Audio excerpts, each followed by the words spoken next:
porque como es un volumen estrecho, un volumen mucho más reducido que el venoso, lógicamente su regulación también tiene que ser muy estrecha. Y hay un ejemplo, por ejemplo, en la insuficiencia cardíaca congestiva, donde prácticamente el venoso, el volumen venoso, o sea, el secuestro de líquido, digamos, es mucho mayor en el lecho venoso, y una disminución importante en el lecho intravascular arterial, digamos así, lo que condiciona a su vez un bajo gasto. La siguiente.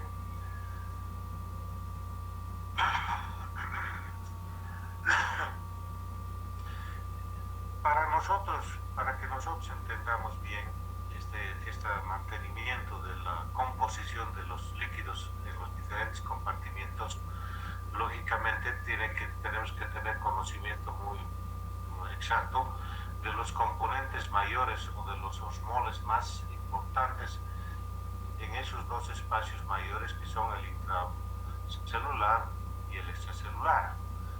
Acá, por ejemplo, tenemos los componentes importantes en el extracelular, como es el sodio, el calcio, el bicarbonato, el cloro. En cambio, a nivel intracelular, el potasio, el magnesio, el fosfato y el fosfato en el líquido intracelular. Si nosotros, seguramente ustedes ya lo saben, también en ese componente prácticamente la cantidad en miliequivalentes de sodio, que es de 145, ¿no es cierto?, a 149 en el extracelular, casi la misma cantidad tenemos de potasio a nivel intracelular, una diferencia de más o menos de 5 miliequivalentes nada más. Entonces, esos dos prácticamente van a ser los pilares en cuanto a electrolitos que regulen la presencia o el mantenimiento de la osmolaridad en ambos compartimentos. En el intracelular el potasio y en el extracelular el sodio. Bien, y acá como un componente, como otros componentes de estos dos compartimientos, tenemos la glucosa y la urea. La glucosa, como es una molécula pequeña, pues pasa directamente sin ningún problema la membrana celular y no se la toma en cuenta porque, como dice acá, es metabolizada a glucógeno y ya no crea un gradiente osmótico, ¿sí? En la urea, igualmente, pasa también las membranas celulares, solo que en algunas situaciones, cuando existe una reducción importante del volumen y existe una producción o secreción, o si quieren ustedes, acúmulo de urea importante, va a poder tal vez ayudar a un cierto gradiente, ¿no? Eso vamos a hablar seguramente un poco más tarde. Las proteínas intravasculares, todas las sabemos, no pueden salir fácilmente de los vasos capilares por su tamaño, ¿no? Y lógicamente son las encargadas de mantener esa presión dentro de los capilares arteriales, sobre todo, tratando de que la presión hidrostática no sea mayor para que el líquido se escape al tercer espacio, digamos así, y que se mantenga dentro del lecho intravascular. La siguiente. Entonces, como habíamos adelantado, aquí nuevamente recalcando, ¿sí?, que el principal osmol extracelular es el sodio, ¿sí? Y como ven, aquí otra vez, ¿qué es primero, el sodio o el agua? Y aquí nos dice que el agua, que el movimiento del agua en uno u otro sentido va a determinar finalmente la concentración del sodio en uno o en el otro lado, ¿sí? Y esto, lógicamente, tiene mucha importancia en las situaciones donde tenemos que reconocer si hay una sobrecarga de volumen o existe realmente una baja, por ejemplo, de sodio que condicione un cierto grado de hiponatremia, ¿ya? Ahora, otro ejemplo casi simple o muy simple para el entendimiento es eso de lo que hemos colocado ahí, de que la administración de un suero glucosado, ¿sí?, prácticamente nos va a dar un aporte de agua. Y ahí están las cantidades, ¿no? 2/3 al líquido intracelular y 1/3 se queda en el extracelular. Vamos. En cambio, si tenemos una solución con solutos, como es el cloruro de sodio en el suero fisiológico, prácticamente la presencia de estos dos solutos en esa solución de agua, que es la solución isotónica o fisiológica, hace que pues, estos dos ayuden a que se mantenga la composición del intravascular o del extracelular sobre todo, ¿no? Evitando, lógicamente, que se pierda volumen o se deplete este compartimiento y evitando los posibles episodios de hipotensión o de choque, ¿no? Esto, lógicamente, va a depender también de un segundo componente que a veces no se lo toma en cuenta, que es la permeabilidad del capilar, de la pared capilar. Evidentemente, si esa pared capilar está indemne, actúa como una buena barrera para que no se escape fácilmente algunas moléculas que sean de tamaño más pequeño hacia el espacio intersticial. Vamos.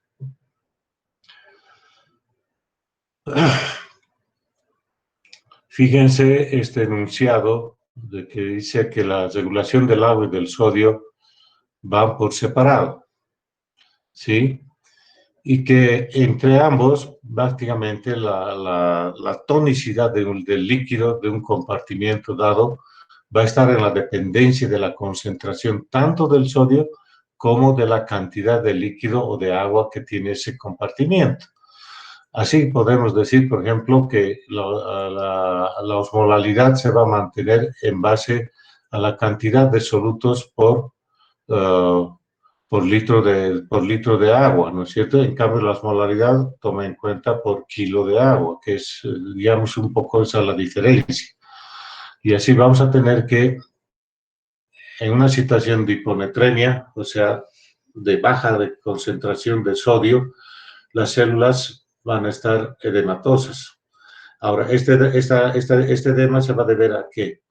A que realmente hay una disminución del sodio o es que ha habido una entrada mayor de líquido que ha diluido la concentración de sodio y nos da esta característica de células edematizadas. O por el contrario, la salida del agua nos va a dar a un aumento de la concentración de sodio, o sea, una hipernatremia, con una disminución del tamaño de la tensión de la pared de las células, haciendo que éstas se arruguen, se deshidraten. La siguiente. Sí. Eso en forma general. Ahora vámonos un poquito al manejo casi del agua. Como dijimos hace un momento, que son los controles o mecanismos de regulación de ambos, tanto sodio y agua, hemos indicado que son separados. Y aquí vemos esto, ¿no? De que prácticamente la hormona antidiurética es la que va a controlar finalmente la cantidad de agua que se recupere o que se elimine de acuerdo a que si se secreta más cantidad o hay mayor presencia de la hormona antidiurética o no, ¿sí? Entonces, fíjense que ligeros cambios en la osmolaridad del volumen plasmático, ese 1 a 2%, inmediatamente va a hacer que se secrete la hormona antidiurética, ¿sí? En cambio, el control por los o vasoreceptores que tenemos en los grandes vasos, por ejemplo, va a actuar recién en otras situaciones donde realmente la cantidad de líquido que vaya a ser eliminada o reabsorbida va a estar dependiendo de la integridad de los lugares de acción de la hormona antidiurética, ¿sí? Ahora, fíjense ustedes cuán estrecho es este control cuando indica ahí de que basta que un descenso de la volemia de un 5 a 10% o una disminución de la presión arterial o del gasto cardíaco inmediatamente estimula la liberación de la hormona antidiurética para recuperar volumen de agua para el espacio extracelular. La siguiente, por favor. Y ahí está la respuesta, ¿no? Una recuperación importante del agua que se estaba por eliminar por la vía urinaria, ¿sí? En cambio, cuando existe la situación contraria, o sea, una sobrecarga, una sobreexpansión del volumen extracelular, ¿no?, que va a llevar a una disminución de la osmolaridad plasmática y que va a facilitar la entrada de líquidos, entonces nos va a llevar a esa dilución intracelular a nivel del líquido del espacio intracelular. Ahí es donde viene la respuesta, ¿no? El feedback, una reducción de la sed y de la liberación de hormona antidiurética, y para que el riñón elimine libremente ese exceso de agua. Acá hay que tener hay que entender una situación de que ese exceso de agua que se va a excretar no siempre va a ser solamente agua libre, sino puede arrastrar también solutos, en este caso sodio y demás. Y a tal situación vemos en algunos cuadros de algunas patologías que cursan con una poliuria importante, ¿no? Donde no solamente se pierde agua, sino también se arrastra electrolitos en estas condiciones, ¿no? Vamos, siguiente.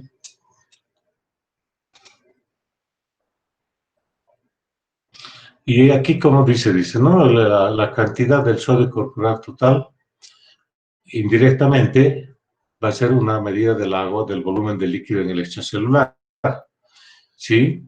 Donde pues el exceso de sodio igual a edema, hipertensión, y el déficit de sodio, hipotensión y taquicardia.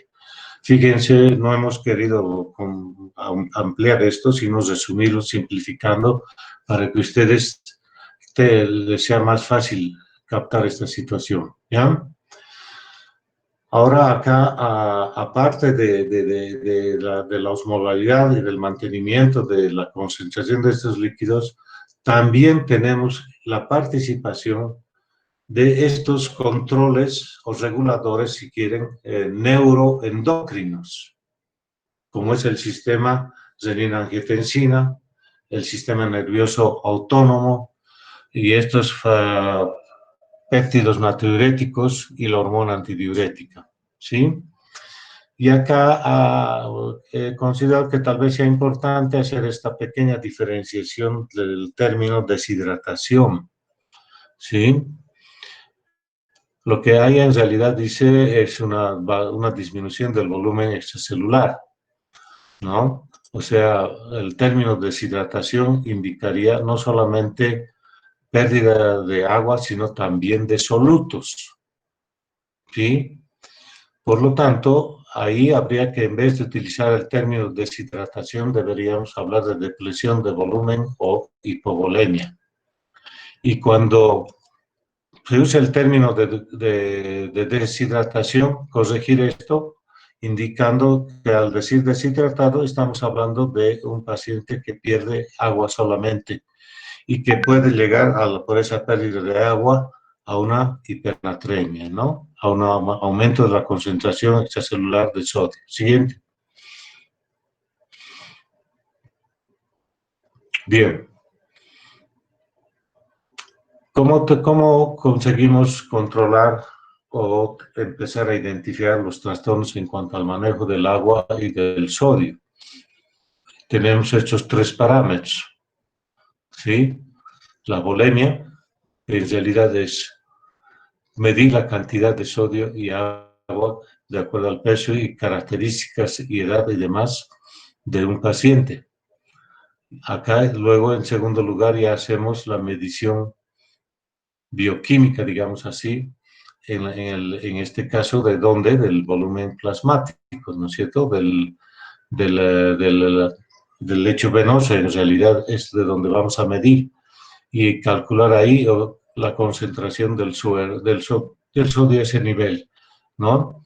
Y lógicamente, como habíamos insistido en el grupo de práctica, en la interpretación correcta del sedimento urinario, porque como ustedes ven acá, hay que saber, hay que comprender muy bien todos los parámetros que nos sirve en el sedimento urinario para valorar la respuesta renal en el manejo de tanto del agua como de los solutos, en este caso del sodio.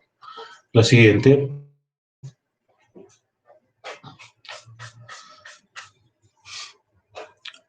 A ver, dice acá, un paciente con edema o ascitis tiene un aumento del volumen extracelular.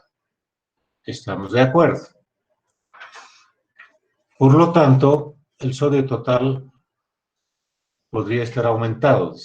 Aunque tenga un sodio bajo en sangre, en este caso no se debe administrar sodio, pues empeoraría el cuadro clínico. ¿De qué estamos hablando? De un edema dilucional, ¿no? En este caso, si bien queremos mantener, por ejemplo, en teoría, en ese paciente, queremos mantener su estado de volemia adecuado, aún con esa sobrecarga del líquido, al hacer la corrección nosotros no tenemos que solamente fijarnos en restringir el aporte de agua, sino también que haya un aporte mínimo necesario para evitar la mayor dilución de ese volumen y empeorar la hiponatremia, ¿no? Y donde ya tenemos acá este ejemplo, ¿no? Que nos muestra fácilmente que estos márgenes de 135 a 145 miliequivalentes por litro de sodio se maneja en un margen muy estrecho. Felizmente, como vamos a ver en la clínica que condiciona este trastorno de un aumento o una pérdida de sodio plasmático, nos va a llevar a manifestaciones sobre todo alrededor del funcionamiento del sistema nervioso central, ¿no?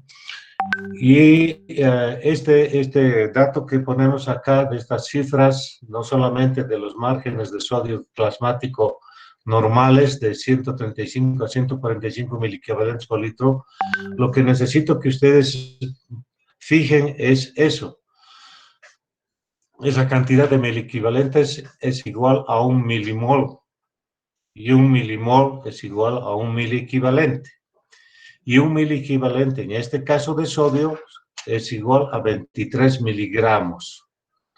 Y vamos a ver las diferencias con los otros electrolitos. Entonces, no se olviden, un milimol igual a 1 miliequivalente en lo que hace al sodio, o esto traducido en miligramos igual a 23. Este es un dato que tenemos que se lo maneja mucho para los cálculos, ¿ya? De corrección sobre todo, ¿sí? Por lo tanto, vamos a decir que la hiponatremia se la define por ese sodio que está menor a 135 miliequivalentes. ¿Ya? Se debe siempre, dice, a una retención renal de agua. O sea, tiene un componente dilucional. Esto es lo que tenemos que entender fácilmente, ya que al valorar a un paciente donde queremos demostrar que ese paciente tiene una hiponatremia, también tenemos que ver si no es un paciente hemodiluido, por diferentes razones, no solamente porque tenga un exceso de agua.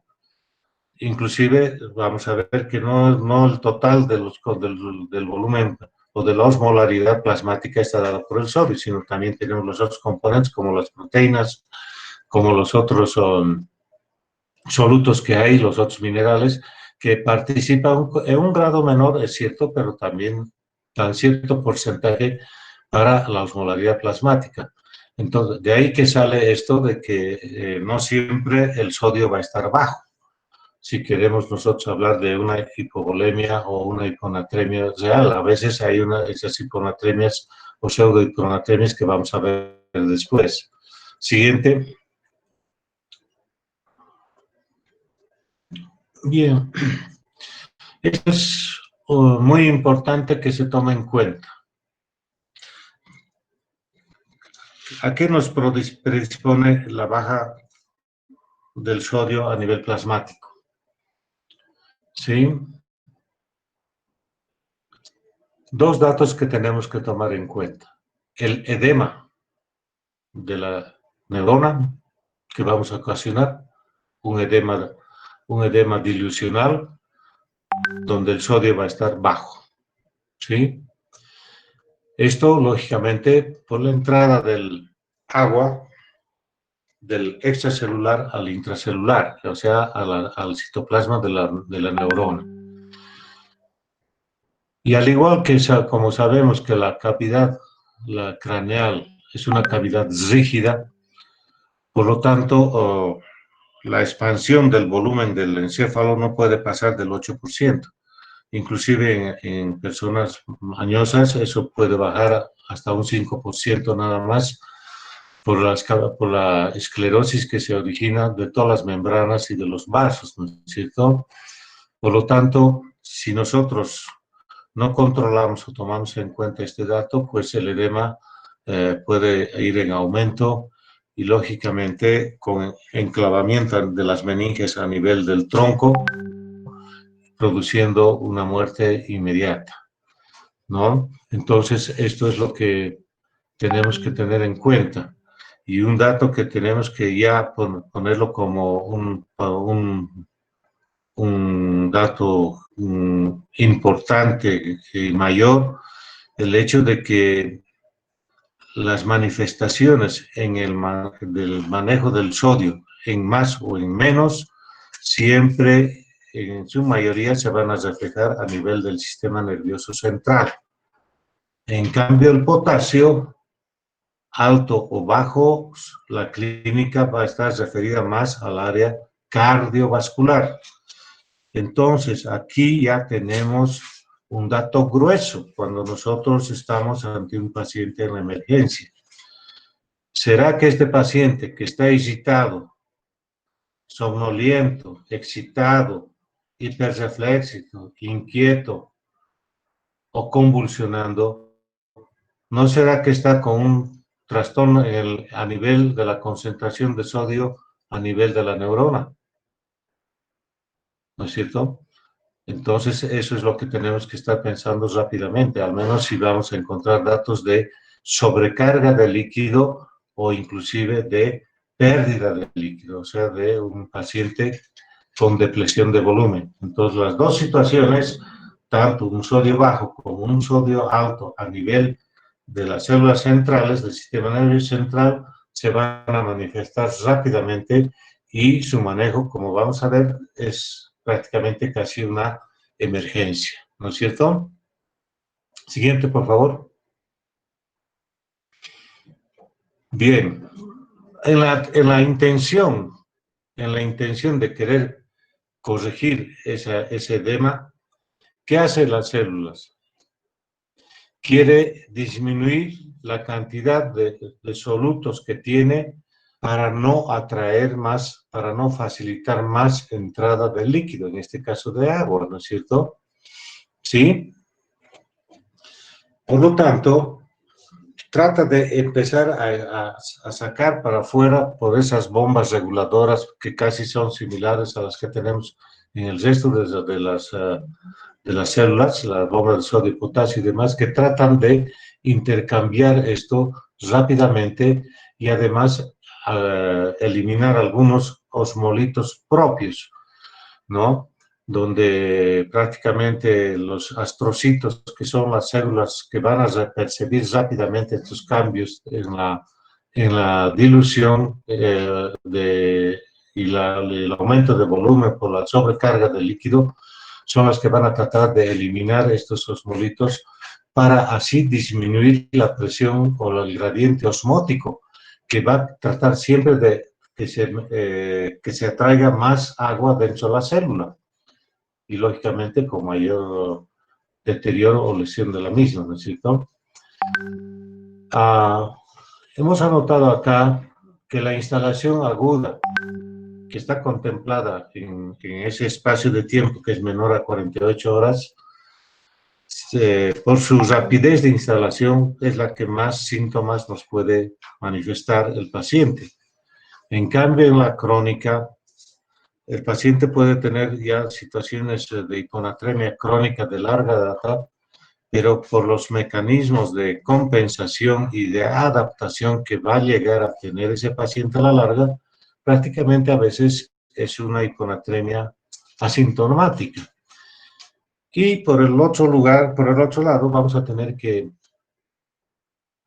el grado de compromiso de las manifestaciones del sistema nervioso central van a depender también del grado de hiponatremia. La siguiente, por favor. Acá un resumen de las manifestaciones más notorias o más frecuentes, digamos así, a nivel del sistema nervioso central como manifestación de la hiponatremia que se produce a ese nivel, ¿no? Lógicamente, como dice el último inciso, dependiente siempre de la enfermedad de base, o sea, la nosología que ha llevado o es la causa de esta baja del sodio a nivel de la célula nerviosa. Siguiente. Estas estadiajes, si quieren, o clasificación del grado de hiponatremia que estamos ahí de leve, moderada y grave, tiene su razón o importancia clínica para, sobre todo, el diagnóstico y el tratamiento que tenemos que hacer en cada uno de ellos. Prácticamente, si vemos que en el primer grado, pues a nivel sobre todo de Cochabamba, estamos en una altura, digamos, casi intermedia, ¿no es cierto? Santa Cruz, 400, 300, 450 metros sobre el nivel del mar. Cochabamba estamos a ¿cuánto? 1500 o 1300, creo, ¿no? Entonces, fíjense que los niveles también tienen que ver de acuerdo a los pacientes en la altura. En los pacientes que están por encima de los 3000 metros sobre el nivel del mar, la concentración de sodio va a ser un poco mayor, no solo porque existe mayor sodio, sino porque es un volumen plasmático bastante concentrado, dado por ejemplo, por la mayor masa de glóbulos rojos que tienen ellos en la altura, ¿no? Entonces eso también hace que aparentemente haya una hipernatremia. Abajo en ese cuadrito están los datos que nosotros podemos pedir a un paciente que está con un trastorno en este caso de los electrolitos, casi son los mismos. Desde luego, los exámenes de rutina, ¿no? Una glucemia, ver la creatinina para indirectamente medir el estado de la función renal y los electrolitos tanto en plasma como en orina, justamente para que nosotros podamos calcular la osmolaridad y comparar con la osmolaridad plasmática y urinaria, ¿sí? Y los otros datos adicionales, fíjense ustedes, sobre todo calcio, proteínas totales, el perfil tiroideo, ¿no? La función suprarrenal, niveles de cortisol. Ahí estamos de qué hablando, de hipotiroidismo, hipertiroidismo, que también influyen en el manejo del sodio, ¿no? La presencia de patologías de corteza, como es el Addison, por ejemplo, ¿no? Donde tenemos un mal manejo del sodio, sobre todo, donde estos pacientes tienen siempre tendencia a la hiponatremia severa y que tienen que recibir en forma constante tanto corticoides como en la porción de glucocorticoides, sobre todo para tratar de mantener el sodio estable, ¿no? Siguiente.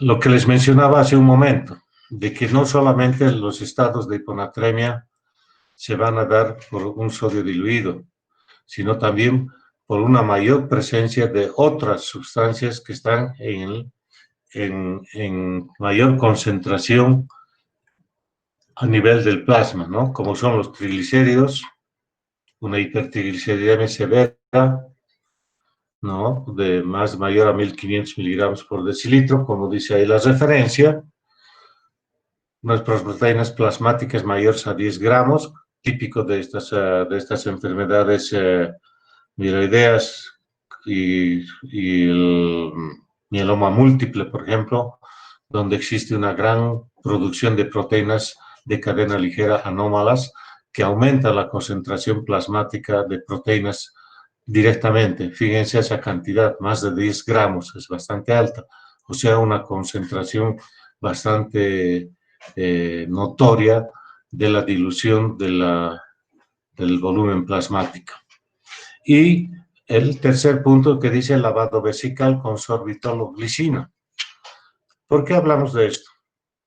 Porque ambos, tanto la glicina como el sorbitol, son sustancias con capacidad osmótica, o sea que atraen líquido, ¿no es cierto? Entonces, no solamente vamos a tener de que se van a absorber a nivel de la mucosa vesical, esto se produce sobre todo en la irrigación de agua que hacen con estos componentes en las cirugías para resección o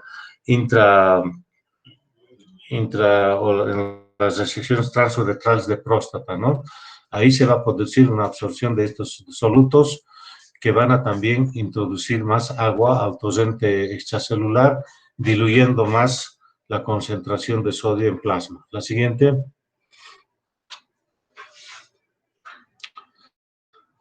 Acá tenemos con una osmolaridad elevada.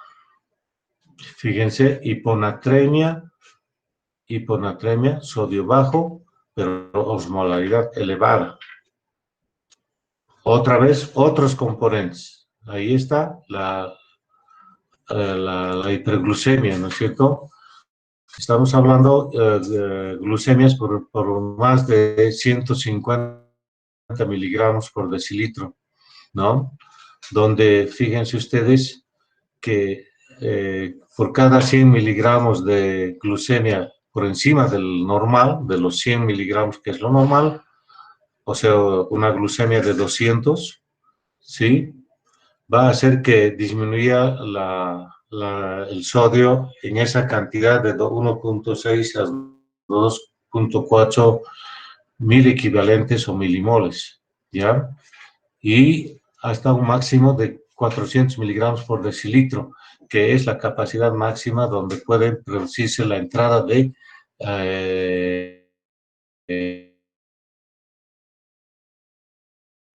sodio. Cantidad aumentada de los solutos del mannitol, pero en un volumen de agua importante donde el sodio se ve más diluido. Otra situación donde el sodio o la osmolaridad va a estar disminuida. Esta prácticamente sería la hiponatremia hipotónica o verdadera. Esta realmente sería la que nosotros tenemos que poder determinar rápidamente porque a este estadio de hiponatremia es el que están dirigidas todas las herramientas que tenemos para lo más rápido que se pueda. Y pero, lógicamente, primero una identificación precoz, digamos así, de este trastorno. Vamos, lo siguiente.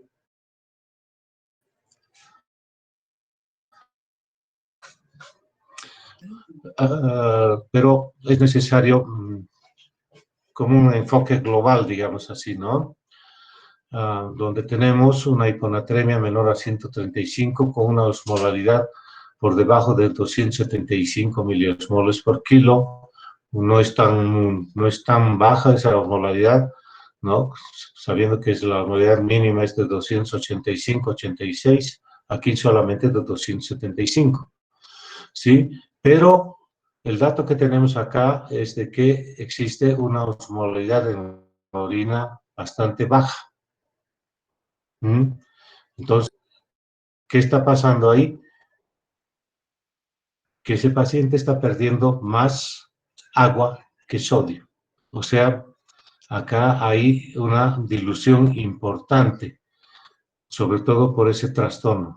la polidipsia, ¿no? Entonces, una dilución del sodio por la gran entrada de agua que tienen este grupo de pacientes. En cambio, si la osmolaridad de la orina es mayor a 100, podemos tener que hay un volumen extracelular depletado, donde el sodio en orina puede ser de mayor a 20 milimoles, ¿sí? Si nosotros encontramos un sodio en esa cantidad, posiblemente tendamos que estar hablando de que ese paciente esté recibiendo diuréticos en los días previos, como los tiacídicos, o que haya un déficit de la aldosterona, o sea, no haya mucha reabsorción de sodio a nivel distal o colector. O estamos hablando del síndrome de pierde sal, ¿no? Donde prácticamente, aunque haya una aldosterona en niveles adecuados, no hay buena respuesta de sus receptores y se pierde sal. En cambio, si el sodio en la orina es menor a 20, eso, que se está, mejor aumentado, hay una hipervolemia. Lo mismo, si un sodio mayor a 20, quiere decir que no se está pudiendo excretar el exceso de líquido y se está sobrecargando de agua el paciente, como es en la insuficiencia renal. O donde el sodio en la orina es bajo, porque se está reabsorbiendo, típico de un débito bajo. Aquí no estamos hablando básicamente de una injuria renal prerenal, falta de débito, debido a un bajo débito cardíaco, como es en la insuficiencia cardíaca, o aporte de solutos y proteínas, como es en la cirrosis hepática, por los pacientes con ascitis que hemos mencionado, o otro ejemplo de hipoalbuminemia severa, como es el síndrome nefrótico. Siguiente. Acá un trastorno que los tenemos que reconocer rápidamente. El síndrome de secreción inadecuada de hormona antidiurética. Fíjense que el reconocimiento de este trastorno no es tan difícil. Si nosotros ya estamos familiarizados con los niveles plasmáticos en cuanto a solutos de ese paciente, nosotros fácilmente podemos darnos cuenta y sospechar este trastorno, ¿no? Donde existe un sodio plasmático menor a 135. Fíjense que 135, cuando revisamos la sintomatología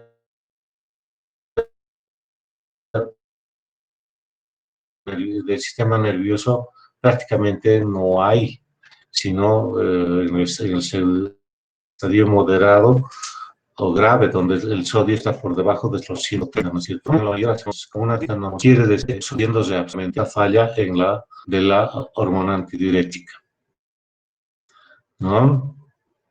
Otro está la osmolaridad plasmática efectiva, que siempre va a estar diluida, menos de lo baja, ¿sí? Y el paciente puede estar normovolémico, como dice acá, ¿sí? No existe uso reciente de diuréticos. Y la función suprarrenal y tiroidea, otra vez, vean, la repercusión en el manejo del sodio en cuanto a la parte neuroendocrina, como es la suprarrenal y la tiroidea. Y lógicamente el no uso de Los requisitos los podemos decir, ¿no? Cosas asociadas más frecuentes, tumorales del sistema nervioso central, en los accidentes vascular cerebral, sobre todo el isquémico nos puede llevar a esto, un procedimiento neuroquirúrgico reciente y fármacos que actúan central, o cuestión de algunas de esas sensitivas que llevan que se ha dado, estamos ¿no? Un ejemplo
para dos situaciones, para tratar de calcular la osmolalidad plasmática y sobre todo la osmolalidad urinaria. Eso nos va a condicionar que la cantidad de solutos, en este caso de sodio, que vamos a reponer o no vamos a reponer. Como dice acá, no siempre son apiclados, ¿ya? Eso tenemos que tener muy en cuenta, muchachos. La siguiente.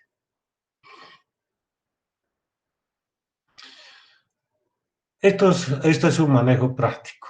Esto es lo que, ante una sospecha clínica, otra vez vuelvo a eso, no estamos diciendo que el diagnóstico lo va a dar el saber exactamente cuánto de sodio bajo tiene ese paciente en plasma, sino es la clínica,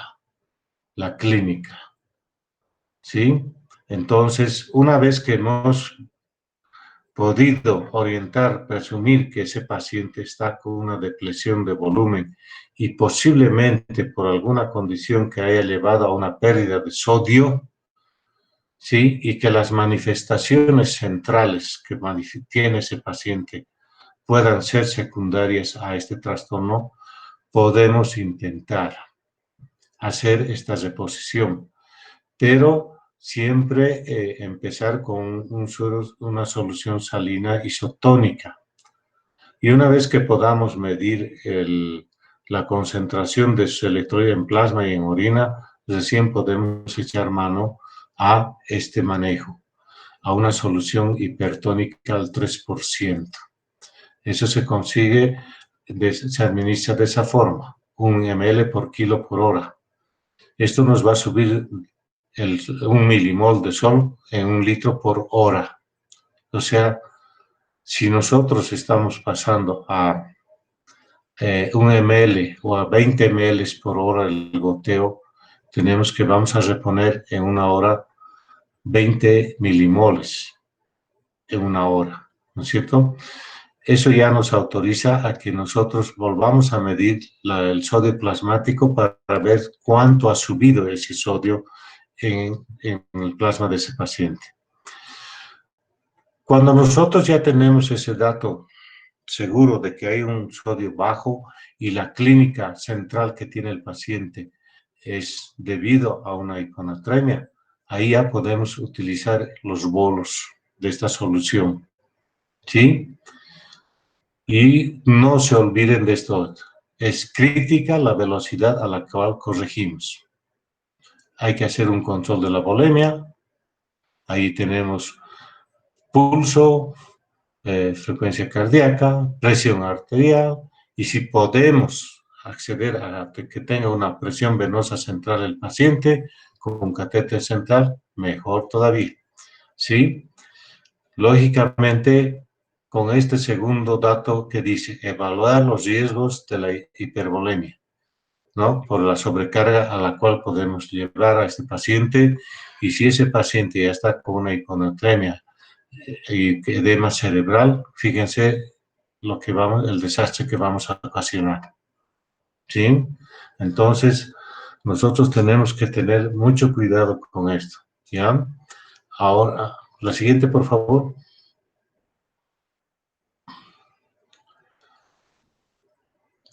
Ahí está la complicación que podemos tener en una corrección muy rápida. Aparece después de 48 horas o semanas después de este trastorno que ha hecho el paciente, ¿no? Como dice ahí, una mejoría inicial de la clínica y lógicamente en los días siguientes nuevamente hay un deterioro neurológico, sobre todo motor, disartria, disfagia, paraparesia espástica, letargia, convulsión. Acá el estudio que más nos ayuda en esto es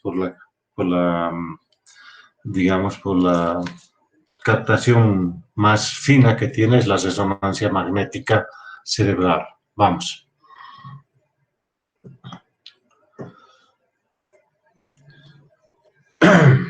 Este cuadro, esta lámina, si quieren ustedes, es bueno que la tengan. Es bueno que la tengan. No es lo último, digamos así, pero son parámetros o son datos que nosotros tenemos que tener en cuenta. Si ese paciente no tiene riesgo de que estemos corrigiendo rápido y no hay riesgo de una desmielinización del síndrome de desmielinización osmótica, podemos mantener, ¿no? Y esto sí, un incremento de esa natremia de 8 a 10. Algunos antes se hablaba de 6 a 8 milimoles en las primeras 24 horas. Y si tomamos acá como patrón estos 10 milimoles, los 5 primeros milimoles tienen que ir en las primeras 6 horas, digamos así, y esos otros 5 milimoles en las otras 18 horas. Ya, fíjense que el ritmo es muy cuidadoso. Acá dice corregir máximo hasta 18 milimoles, o sea, doblar esos 8 o 9 milimoles de las primeras 24 horas en las siguientes 24 horas, o sea, 48 horas, ¿no? Cuando hay riesgo de que estemos queriendo ir a esta complicación que es grave, ¿sí? Cuando puede estar asociada una hipopotasemia, que no la corregimos. Cuando hay hipoxemia, cuando hay una hepatopatía avanzada, o sea, una distribución mala del líquido, secuestro de líquido en tercer espacio, ¿no? Como es la ascitis. Entonces, hay escape a ese lugar. Pacientes con hipoalbuminemia, pacientes con etilismo crónico, pacientes quemados. Este grupo de mujeres posmenopáusicas por uso de diuréticos que a la par estén recibiendo estrógenos. Estrógenos. No se olviden que los estrógenos nos van a bloquear que a las prostaglandinas, o mejor dicho, van a facilitar a las prostaglandinas vasodilatadoras con mayor captación de líquido, ¿no? No se olviden de eso. 8 milimoles en las primeras 24 y hasta 20 o 18 en las 48 horas. Siguiente. Siguiente. Esto es para evitar justamente ir a este síndrome de desmineralización osmótica, ¿no? Fíjense, cuanto más bajo esté el sodio, más riesgo tenemos de ir a este trastorno o a esta complicación o a esta, si quieren, iatrogenia, ¿sí? Lógicamente que en esa intención de querer subir esa natremia, podemos estar dando una menor cantidad de agua que va a ir a que se dispare mucho más rápidamente el aumento del sodio. Por lo tanto, hay que asegurar un poco de agua en ese paciente, administrar, ¿sí? El aporte, si ese paciente está inconsciente y no podemos administrar por vía oral, tenemos como un aporte de agua libre el suero glucosado al 5%, ¿sí? Lógicamente, como dicen ahí, medir la natremia cada 2 horas, cada hora, sobre todo en las primeras 6 horas que empezamos a corregir. Y en algunas situaciones, usar la desmopresina, ¿no? La desmopresina que viene en eso, que se puede usar en esas dosis por vía subcutánea o endovenosa cada 6 horas, pero el efecto de esta parahormona es muy corto, ¿ya? Es una acción muy corta que tiene. Siguiente. Este es otro dato práctico que les estamos mostrando. ¿Cómo preparamos esa solución salina hipertónica al 3%? ¿Qué es el patrón? Al 3%, no se olviden de eso. Se prepara con medio litro de suero fisiológico más 60 ml de cloruro de sodio al 20%. Las ampollas que tenemos en nuestro medio